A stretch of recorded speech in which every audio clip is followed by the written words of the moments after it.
queridos hermanos, aquí en la Catedral de Tegucigalpa y todos los que nos acompañan a través de los medios. La primera lectura, recordemos, nos ha preparado para comprender mejor esta parábola del trigo y la cizaña. Son 3 las parábolas que hoy se han proclamado. Esta es la que Jesús mismo explica en casa a los suyos.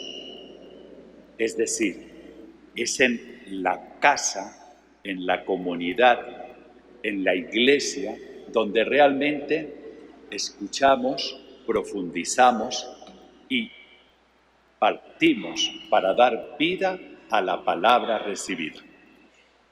Esta parábola, famosa, hace referencia al gran misterio que existe en la historia: la convivencia entre el bien y el mal.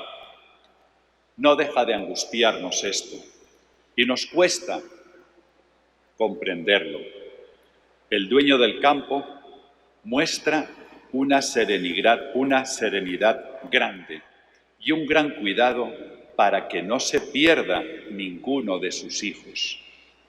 Esperemos, porque junto a la cizaña, que es dañina, podríamos arrancar algo de trigo, que es inocente.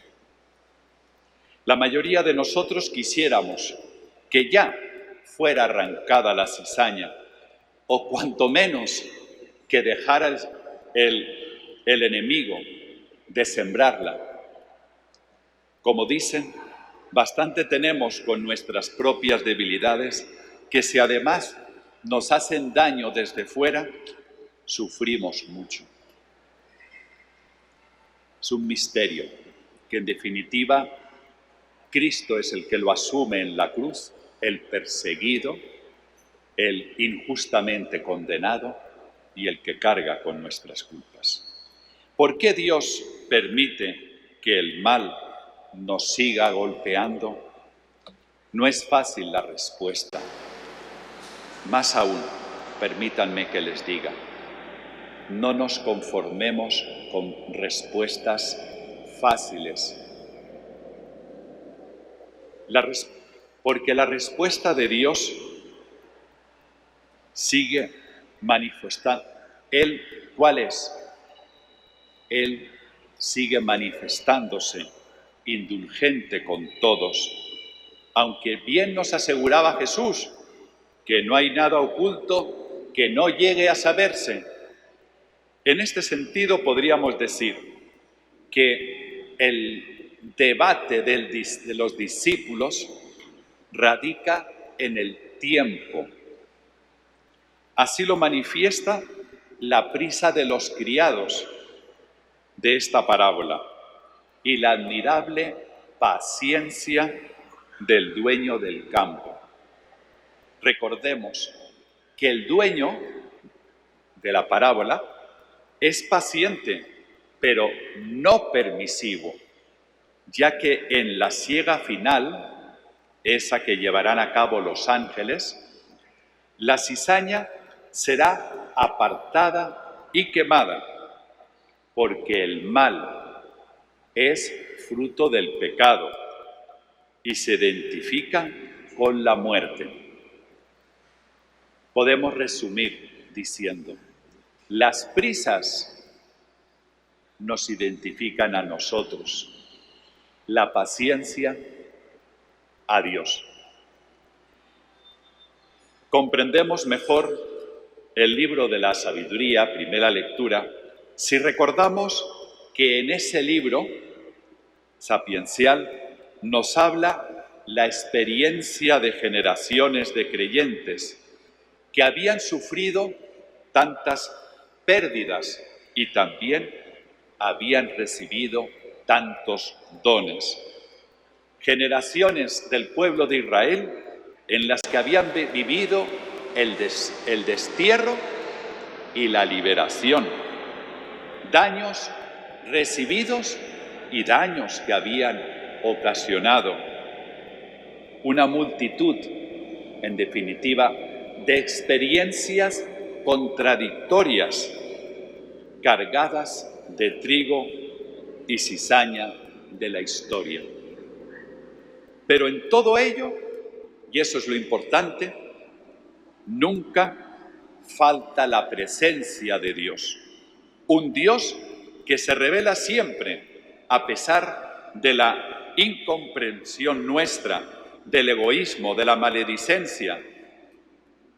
Más aún, un Dios que en medio de tantas injusticias humanas persevera en su justicia divina. Un Dios clemente y compasivo, cuyo reino, parábolas de hoy, empieza en lo pequeño, como una semilla de mostaza, pero que crece y hace crecer como auténtica levadura del mundo. Ese es nuestro papel. Qué poquito somos, qué poco puedo hacer. Levadura. El Señor hace el resto.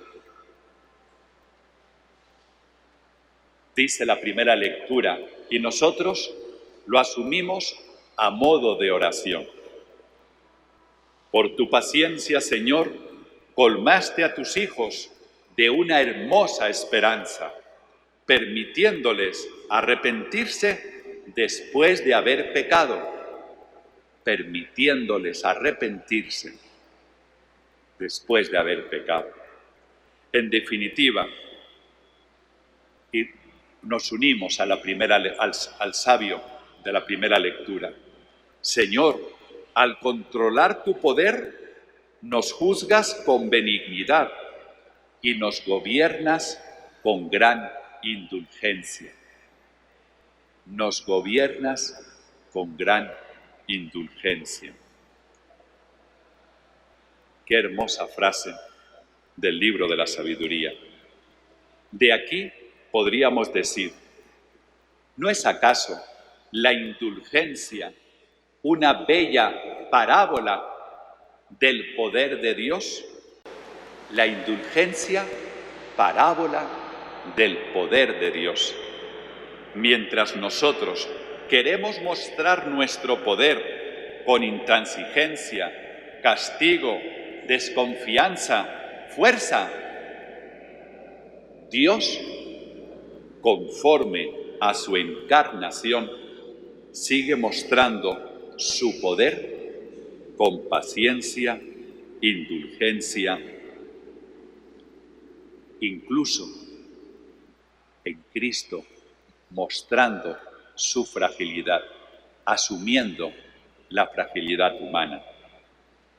La paciente indulgencia de Dios manifiesta su grandeza.